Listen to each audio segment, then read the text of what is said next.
What's up, movie fans? Guys, I am officially back from vacation in my normal studio, so that's pretty cool. Recently, we got a brand new Superman movie for the first time in almost a decade, and it occurred to me that I have never talked about all of the Superman movies on my channel, because I've never really had a good opportunity to.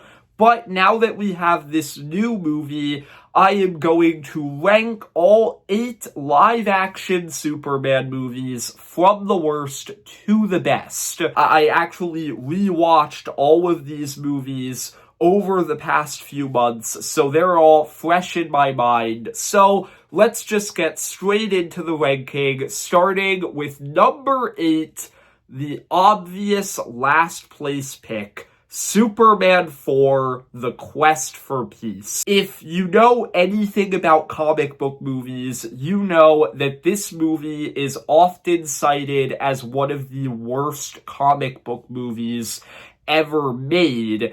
And that's because this is just a very, very dumb movie. Right off the bat, this movie's special effects look terrible. Obviously, this is a movie from the 80s, so you're not expecting any, groundbreaking, incredible visuals, but the thing is, this movie looks terrible when you compare it to the other 3 Superman movies that came out before this, where in those movies, at least it looked like Superman was actually flying. In this movie, it looks like they just cut out Christopher Reeve and put him on a sky background, and it just looks terribly outdated. It does not look good at all. But then that's only the tip of the iceberg, where this movie's story is also just ridiculous. Something that I think is interesting to talk about with Superman 3 and Superman 4 compared to the first 2 Superman movies is that in those movies, they had Superman fighting actual Superman villains. In Superman 3 and Superman 4, for some reason, they decided not to use actual supervillains and just have Superman fight whatever was the big hysteria at the time. So, in Superman 3, Superman fights computers. We'll get to that soon. But in Superman 4, they decided to focus on nukes and nuclear hysteria. So in this movie, they create their own original character as the villain, Nuclear Man. And Nuclear Man is one of the dumbest supervillains of all time. He's powered by the sun, just like Superman, but in Nuclear Man's case, he literally cannot go into the shade or he will just deactivate, which is the most easily exploitable supervillain weakness of all time. For some reason, he's voiced by Gene Hackman, even though he's played by a different actor, which is just so weird. And then in the last, 30 minutes of this movie, the movie just goes crazy, throws all logic out the window, where suddenly, after losing a fight to Nuclear Man, Superman is sick. Why is he sick? I don't know. The movie never explains it, but he's sick, he's aging really fast for some reason, but then he touches this one, green crystal thing, and now he's cured. He's not sick anymore. I don't know. Don't question it. Just move on. Nuclear Man sees a photo of the one girl in this movie who is for some reason added as yet another Superman love interest. and suddenly Nuclear Man falls in love with her at first sight. So the last third of this movie revolves around him trying to capture her, even though that had nothing to do with the plot of the rest of the movie. And then you get like this big, terrible looking fight in space where for some reason the new Superman love interest is in space and somehow she's not suffocating or freezing to death. She's just floating around in space. I don't know, maybe she has superpowers too. Like, it's just a really dumb, ridiculous movie where it feels like they legitimately forgot to shoot pages of the script to explain some of this stuff, because it just all happens so fast and out of nowhere. Now, I don't think the movie is like absolutely atrocious and irredeemable. It still has good performances, like Christopher Reeve, Margot Kidder, and Gene Hackman don't phone in their performances. They're still doing a great job as always. There's a subplot in here about this one rich tycoon buying the Daily Planet and forcing it to print these ridiculous headlines. I think that subplot is actually kind of funny. Some of the headlines that they print in this movie actually made me laugh, like Superman tells kid to drop dead. That is one of the funniest quotes in any Superman movie. So yeah, there's some fun to be had in here. Honestly, I would rather rewatch this movie than number 7 and number 6 on this list, just because I do think there's some dumb fun. But it's still a really bad movie, and it's easily the worst Superman movie from an objective standpoint. Number 7, Superman 3. Now, I'm gonna be honest here. I barely gave this movie the edge over Superman 4. Like, Superman 4 is the more hated movie, but I think Superman 3 is just as bad in some ways. It's just a truly baffling sequel to me, because for some reason, Superman 3 decided to take everything that worked about the first two movies. So, Superman and Lois's relationship, that's a big part of why I like the first two movies. They have great chemistry with each other. I like their relationship. You got great villains in the first two movies, like Gene Hackman's Luthor, Terrence Stamp's Zod. So, you've got a lot of really great things in the first two movies that made people love those films. Superman 3 decided to take a look at all of that and say, nah, I'm gonna do my own thing. We don't need any of that stuff. Let's throw out Lois. She gets written out of the movie after 2 scenes. We don't need a Superman villain from the comics. Instead, we're going to make our own discount Lex Luthor, and he's gonna be the villain of this movie. And it's like, they took out so many of the things that worked about the first two movies and just replaced it with things that are worse. Like, Superman has his other love interest in this movie, Lana Lang, who I don't think has any of the amount of chemistry that Superman and Lois had in the first two movies. Discount Lex Luthor sucks as a villain. And then the strangest thing about this movie is the fact that Superman is not the main character of this movie. No. That award goes to some guy played by Richard Pryor, who, like I said, takes up more screen time than Superman does in this movie. And he's just a really weird, out-of-place character. He's kind of the villain of the movie. Like, he is responsible for most of the crimes that happen in this movie. Yet, for some reason, at the end of the movie, Superman lets him go because I guess he learned his lesson. There's a ton of, like, ridiculous elements about computers, and this one lady gets possessed by a computer at the end of the movie, and it's a weird, dumb movie. There's an entire plot line where Superman gets turned evil, and I won't lie, I actually kind of like that plot line because I love the fact that when Superman turns evil in this movie, he doesn't do normal evil Superman things. Like, he doesn't try and, like, take over the world or anything. He just does these silly little pranks. Like, he straightens out the Leaning Tower of Pisa. That's the worst thing he does in this movie.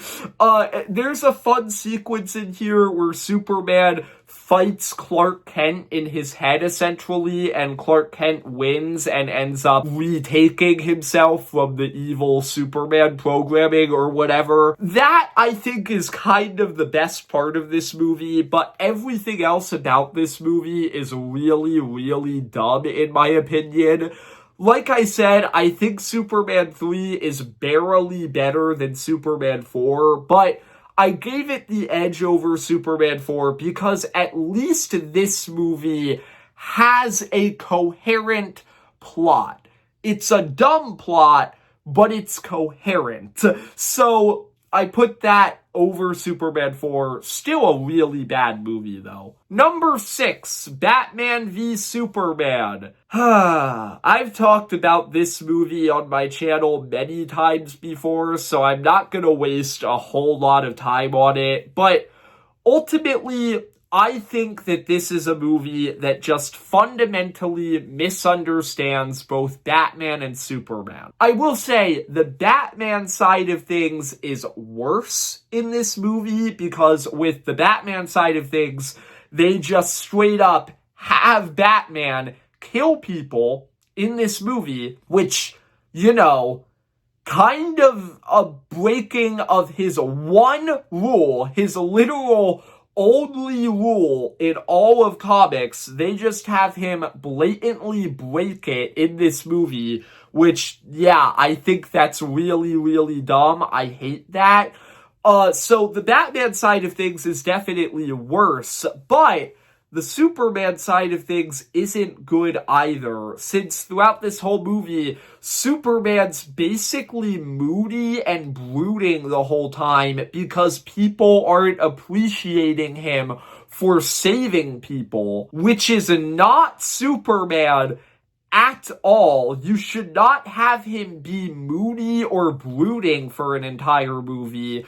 Lex Luthor sucks in this movie. I don't know what they were thinking with this version of Lex Luthor, where he's just like this insecure tech bro, which is not what Lex Luthor should be at all. It's a very unnecessarily dark and edgy movie where I genuinely think that there are some lines in this movie that feel like they were written by a 12-year-old who was trying to be edgy. And then you get like the whole Martha scene, which to me has always been the physical embodiment of something you would see posted on the I'm 14 and This Is Deep subreddit. This whole movie is really dumb to me. I will say there is one thing that I actually really love about Batman v Superman, and that is the musical score. But outside of that, everything else about this movie is terrible. I don't know what people see in it. Okay, this is where we're kind of crossing over the threshold of movies that I actually like. Like, every movie that we've gone through so far is a negative score for me, which means that I give it a 5 out of 10 or lower. But I would actually give Batman v Superman a 3 out of 10. So these are really bad movies to me. Every movie beyond this point, I would give a 6 out of 10 or higher, which basically means I think it's good. The good outweighs the bad. So I think this is where we cross over the threshold into movies I actually like. Number 5 is Superman Returns. Prior to me rewatching all of these movies for this ranking, this and obviously the new movie were the only Superman movies that I hadn't seen. So I actually watched Superman Returns for the first time about a month ago, and it's okay. that's really all I have to say about it. It's fine. Like, it's not a great movie, in my opinion, but it's not a bad movie either. Like, it's fine. Nothing about it blew me away. There's one really cool sequence where Superman saves a plane, and that's pretty much the only thing that I truly love about this movie. Everything else is just kind of there. Like, solid enough performances, nothing that blew me away. Solid enough story, but also kind of a boring story. Like, nothing really that huge happens until, like, halfway through the movie, and then you start to get into Lex Luthor's whole plot and everything, but, like, it takes a very long time to get there.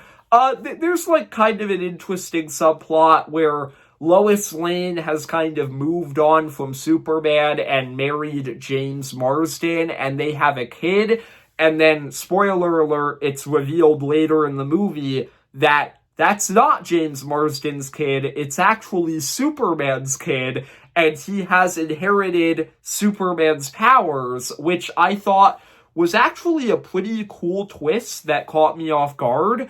But outside of that, I don't know. There's just, like, the movie's fine. Like, I don't have anything to say about it that's that significant. It's just kind of there. It's easily the Superman movie that most gets lost in the shuffle. And also, to be honest, this is a movie that I don't even want to like that much because it was directed by Bryan Singer, who is a pretty problematic person behind the scenes, and it has Kevin Spacey playing Lex Luthor, and Kevin Spacey is a very problematic person behind the scenes. So, yeah, it's just a fine movie that happens to have some very problematic people attached to it. I really just don't know what there is to say about it other than that. Number 4, another movie that I have talked about quite a few times on my channel, Man of Steel. Man of Steel is a movie that was very controversial when it first came out, and since then, a lot of people have kind of fallen in love with it. Like, it is looked at much more positively now than it was when it first came out. And for me, I think overall, the good in Man of Steel outweighs the bad. But also, I can never fully say that I like this movie. It is a movie that I've always wanted to like more, but there's just too many things about it that kind of hang me up. Like, I'll start with the good stuff. I think that Henry Cavill is a pretty good Superman. He's not an amazing Superman. I think he could have been an amazing Superman, but they just kind of held back in the writing on him. But in this movie, you know, he still embodies the good old-fashioned hopeful Superman, just a little bit more subdued. So, yeah, Michael Shannon's General Zod is my second favorite villain in any Superman movie. I think that he is a super interesting, threatening villain. I really like him. He's kind of my favorite part of the movie. The musical score in this movie is amazing. Say what you will about Zack Snyder, but he knows how to make some very cool-looking visuals. So, visually, this movie kind of looks awesome. There is one scene in this movie that I think is an absolute masterpiece, and that is Superman's first flight. I would genuinely describe that as one of my favorite scenes in any superhero movie. I think that that scene is absolutely brilliant. So, yeah, you know, a lot of things in this movie that I think are good. But this is a movie that constantly feels like it is designed to subvert your expectations of who Superman is supposed to be. And I don't really like that. This movie does a lot of things that I don't think a Superman movie should do. Having a very, very destructive final battle where it seems like Superman doesn't even care about saving people at all. So many lives are lost. This is easily the Superman movie with the highest body count, and it's just buildings falling over, them crashing through buildings, explosions everywhere. I don't like that. I don't think a Superman movie should have that. I don't like how generic this movie gets towards the end, where it just kind of feels like a generic action movie more and more as it goes on. I don't like Superman letting Jonathan Kent die. I don't know, man. I just think that that's really, really dumb. Superman saves people. That's his whole thing. And in this movie, he lets his own dad die. I don't like that. I don't like that he kills General Zod. I understand in the context of the movie, he had no other choice, but I feel like you could have written it so that Zod died literally any other way. Like, I don't know. There's just a lot of things that people have kind of like grown to be okay with over the years since this movie came out. I haven't. I still think that there are a lot of things in this movie that go against who I think Superman is. So I can't put Man of Steel any higher on this list. It has to come in at number 4. Number 3, Superman 1978. I think a lot of people are going to be surprised that this movie isn't my number 1, because generally speaking, this is considered to be the best Superman movie. But to me, I think the reception that this movie gets nowadays is kind of overblown. At the time, this movie was insane because it is the first ever superhero movie that actually took itself seriously. Obviously, you have Batman 1966, 12 years before this movie, which is kind of the actual first superhero movie. But that movie was meant to be a goofy, absurdist comedy movie, to the point where they literally put a warning at the beginning of the movie that it is supposed to be a campy, dumb film. With Superman 1978, that's not what this movie is. This is a movie where they actually took the source material and went like, hey, what if we made an actual, real, good movie out of this? And it worked. This movie blew up. It became a phenomenon at the time. And now, this movie, in many ways, is responsible for the massive superhero movie market that we now live in. And so I feel like this is a movie that all nerds owe respect to. And it is a very, very fun movie. I think that Christopher Reeve is a perfect Superman. He is hopeful, friendly, kind, all of the things that Superman is supposed to be. He plays Clark Kent differently than he plays Superman. Just a phenomenal Superman. Margot Kidder is a great Lois Lane. She's a very sharp, witty Lois Lane who I think is a lot of fun when she interacts with Clark. I think Lex Luthor, Gene Hackman's Lex Luthor, a little bit outdated by nowadays standards and how we now look at Lex Luthor, but he's still a very funny, entertaining villain every time he's on screen.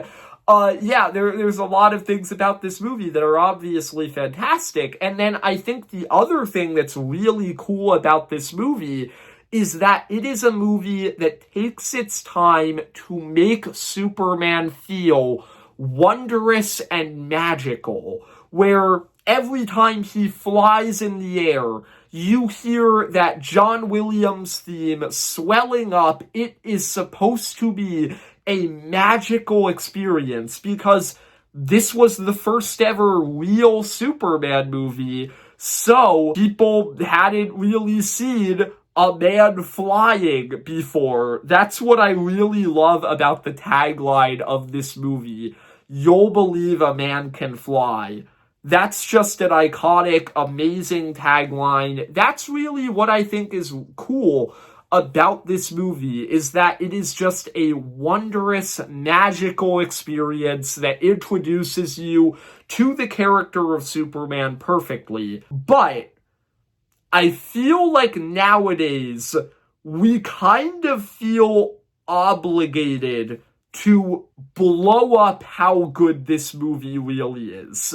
Yes, it's iconic, but people call it one of the best superhero movies ever made, and I don't really get that. Like, we've gotten better than this. I wouldn't even put it in my top 20 favorite superhero movies. I know, I think this is very controversial, and this is going to probably land me in some trouble with some people, but, like, the movie has problems. I think the structure of the movie is weird, where the first 45 minutes, where you have Superman's origin, they're kind of slow and boring, in my opinion. When you get into Metropolis, the movie is a lot more fun and lighthearted, but then you still don't have Superman meeting Lex Luthor until the last third of the movie. So the main hero and the main villain aren't even trying to stop each other until you get to the final act. And so a lot of that stuff just feels off to me. It's still an iconic, amazing film, but I don't think I can really call this one of the greatest superhero movies ever made, because it does have problems. Number 2, Superman 2. I think Superman 2 is actually a sequel that improves upon the original.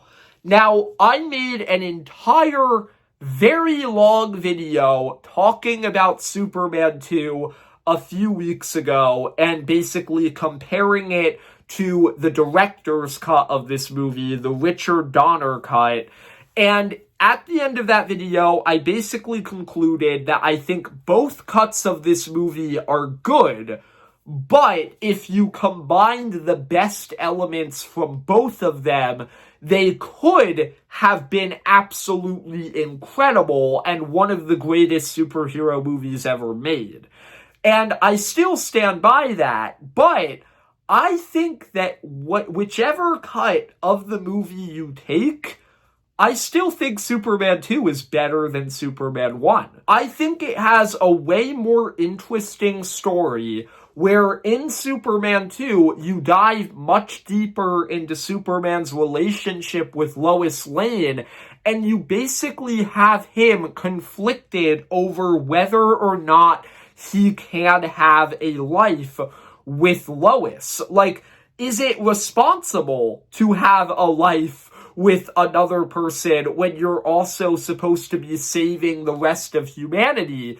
And so the whole movie is kind of Clark on this journey where he's trying to accept the fact that he can't be with Lois. And so he makes a very bad decision in this movie and gives up his powers, and it leads to consequences where Zod basically takes over the whole world. So he has to go back, get his powers back, and face Zod like he's supposed to, and accept that he can't live a normal life.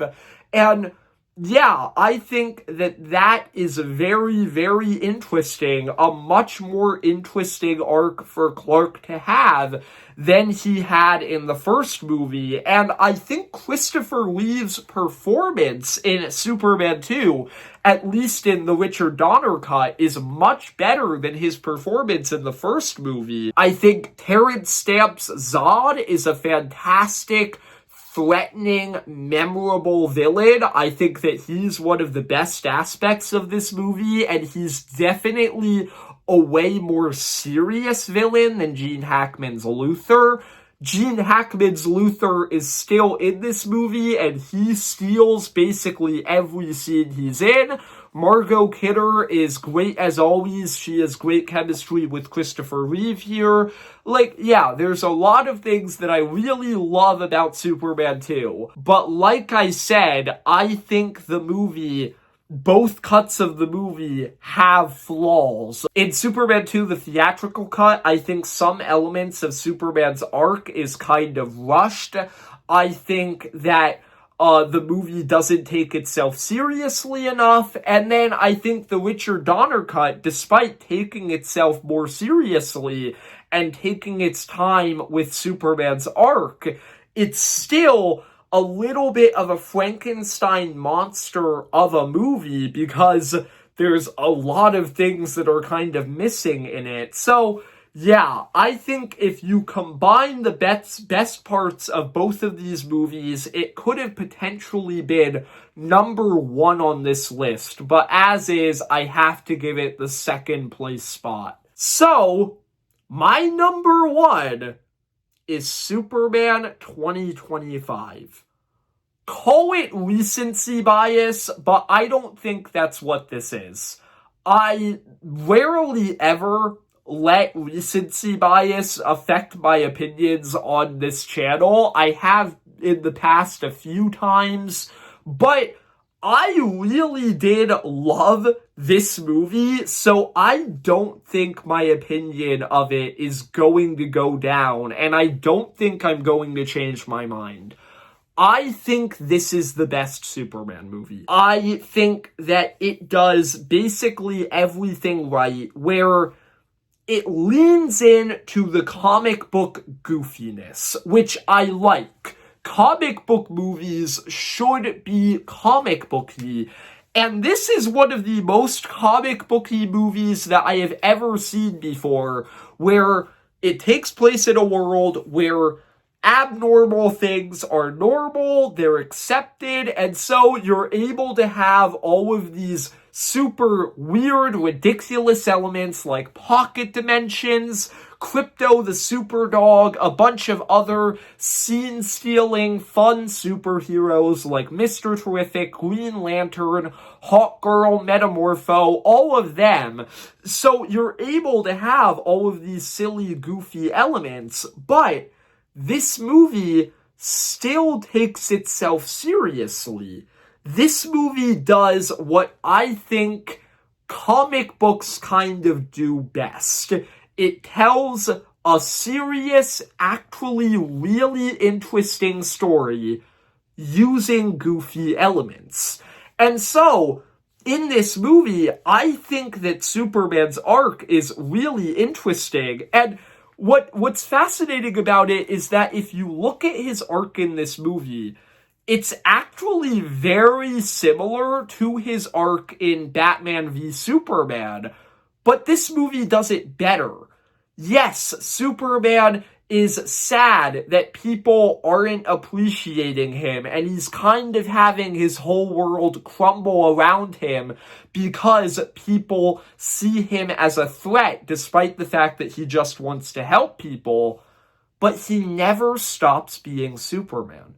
He's still just as kind, just as friendly, just as caring as Superman should be. And as a result, that's how he shows people who he really is in this movie. This movie, at its core, is a film about kindness and what it means to be human, which I think is just such a heartwarming theme for a Superman movie to have. I think David Cornsweet is a fantastic Superman who really made me feel the way that Superman hasn't made me feel since the Christopher Reeve movies. I think that Lex Luthor is a fantastic villain in this movie. Nicholas Holt's Lex Luthor is easily my favorite villain in any Superman movie. Like I said, I love all of the supporting heroes. I think Rachel Brosnahan is a great Lois Lane. Yeah, this is a movie that I just think tells a very emotional, sincere story while also just having a lot of comic booky fun. So, maybe I'm wrong. Maybe eventually I'll look back on this video and I'll be like, I can't believe I put Superman 2025 at number 1. That's not the best Superman movie. But I really don't think that's going to happen. I think this is the best Superman movie we have ever gotten, so I'm putting it at number 1. I hope you enjoyed the video. If you did, leave a like and subscribe. Comment down below, what's your favorite Superman movie? And see ya, movie fans.